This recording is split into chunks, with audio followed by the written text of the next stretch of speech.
Bab 2612. Siapa leluhurnya? Lalu kenapa kamu meminta bantuan? Erikin kehabisan kata-kata. Dia benar-benar terkejut pada awalnya, tetapi setelah mendengarkan, dia menyadari bahwa pihak lain tidak begitu mendesak. Kalau tidak, Nicholas Peng tidak akan punya niat untuk menyombongkan diri, menyombongkan perintah bijaknya atau semacamnya. Aku harus memberitahumu lebih awal, siapa yang tahu seberapa jauh kamu dari kami sekarang. Jika kamu tidak dapat kembali, akan terlambat untuk meminta bantuanmu nanti, kata Nicholas Peng tanpa daya. Tidak apa-apa, kamu bicarakan dengan perlahan sekarang. Kamu bukan lawan dari pihak lain dan dipaksa ke pulau terpencil, apa alasannya? Apakah karena anggota mereka banyak? Erikin juga tenang dan mulai menanyakan informasi spesifik. Kekuatan utama dari aliansi darah ini telah terbunuh oleh mereka sendiri, dan sekarang ada banyak orang kuat yang muncul. Tidak banyak. Hampir sama dengan aliansi kebenaran kita, ada juga 40 atau 50 kultivator fase penilaian, kata Nicholas Peng. Kultivasi 3 ketua masih oke. Mereka kekuatan 1 penurunan.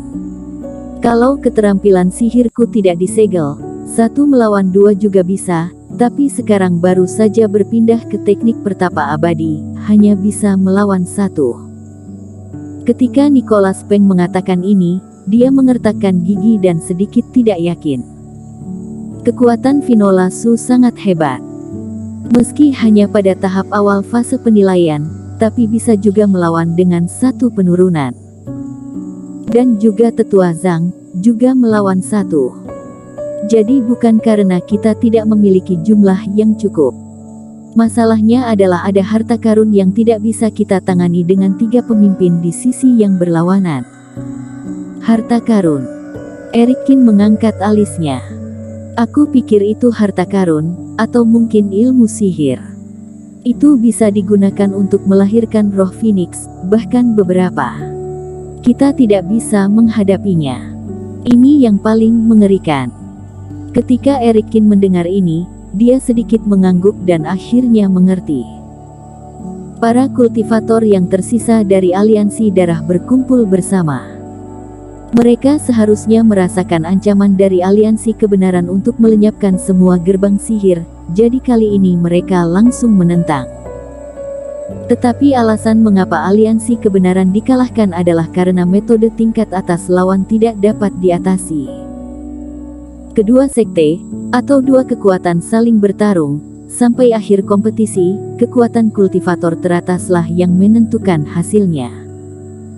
Begitu Nicholas Peng dan Vinola Su tidak tahan, semangat militer di bawah akan terguncang.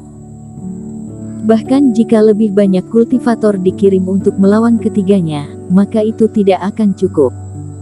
Meskipun Nicholas Peng agak narsis, sentimen direkturnya cukup lugas. Begitu dia menemukan masalah, dia segera berlari ke pulau terpencil untuk pertahanan sementara, yang tidak menyebabkan kematian kultivator.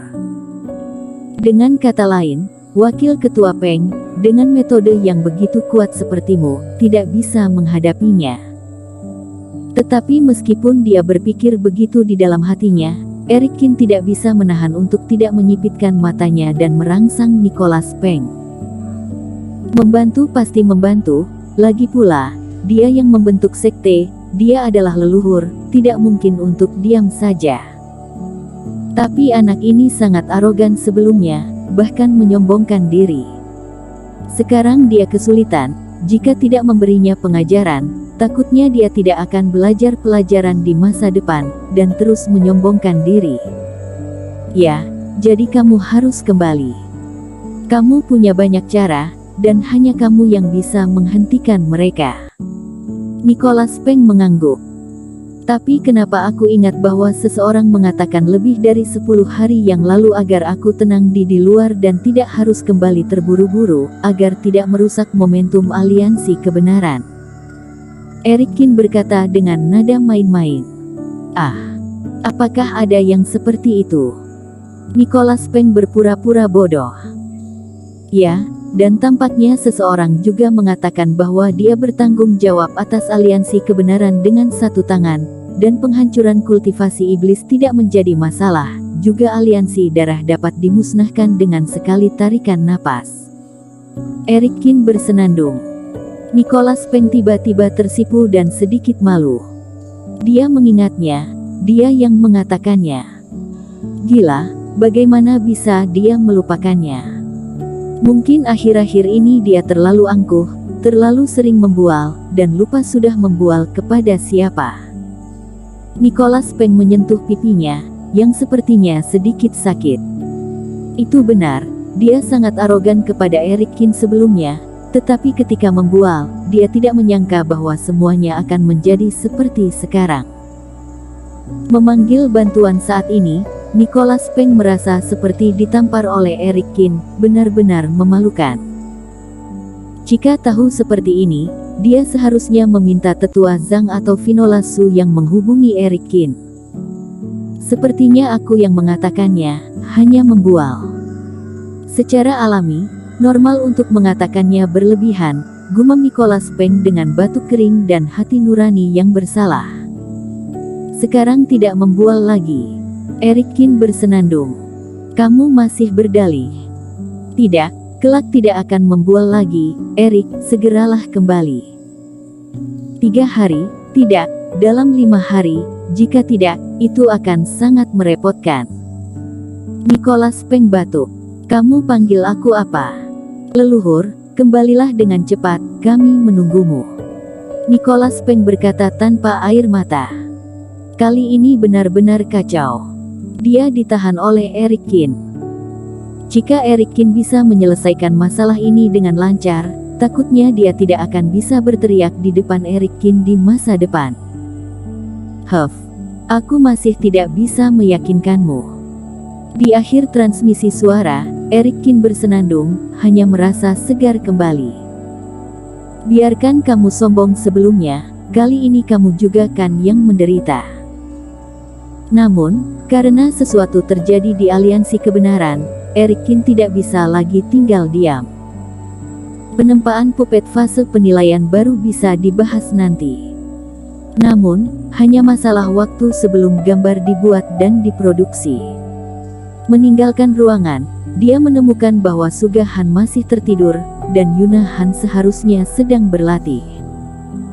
Eric Kin juga tidak mengganggu mereka, dan meninggalkan slip giok kepada kultivator yang bertanggung jawab atas kapal, kemudian meninggalkan kapal spiritual kapal sendirian. Ini baru 3 fase penilaian 1 penurunan dan paman keempat Han tidak perlu mengambil tindakan. Keluarkan peta slip giok dan tentukan jarak antara dia dan Nicholas Peng. Terbang ke air, Eric Kin bergegas maju. Karena napas binatang sakti merah sakti, iblis monster tunduk, dan kecepatannya jauh lebih cepat daripada kecepatan kapal spiritual. Diperkirakan, jika semuanya berjalan lancar, 2 hari sudah akan tiba. Nicholas Peng tetap dapat diandalkan. Karena dia bilang dia bisa bertahan selama 5 hari, seharusnya tidak ada kejutan dalam beberapa hari ini. Hanya saja Eric Kin terpikir akan hal lain. Dia ingat ketika melawan Yuda Sue dan yang lainnya, dia mengatur formasi penghancur iblis, tetapi karena pola formasi, ada beberapa ikan yang lolos dari jaring. Tampaknya jumlahnya 3. Dan lebih dari 40 orang yang dibawa Yuda Sue bersamanya pada saat itu, kecuali kroni-kroninya sendiri, adalah orang-orang kuat yang dipilih oleh semua sekte darah. Ketiga ranah fase penilaian ini mengalami penurunan, jadi tidak persis ketiganya. Eric telah dihubungi, dan dia bilang dia akan segera kembali. Saat ini di sebuah pulau terpencil di lautan yang tak berujung. Pola formasi tertutup rapat di sekelilingnya, meliputi radius 5 mil. 12 formasi dibuka dan formasi yang dipadatkan saling terjalin, formasi sihir, formasi penyerang dan pembunuh, formasi pertahanan, dan formasi hilang dikoordinasikan satu sama lain. Segala macam kecemerlangan terjalin menjadi penghalang yang tidak bisa dihancurkan sehingga kultivator aliansi darah di luar tidak dapat dengan mudah menginjakkan kaki di dalamnya. Setelah menyelesaikan transmisi suara, Nicholas Peng juga menghela napas lega, menatap Tenno Zhang dan Vinola Su di samping. Bagus, kalau Tuan Qin kembali, para kultivasi iblis ini sudah akan sial, seru Tenno Zhang. Mereka bertiga masih utuh dan tidak terluka, tetapi ekspresi mereka sedikit lelah. Bersambung.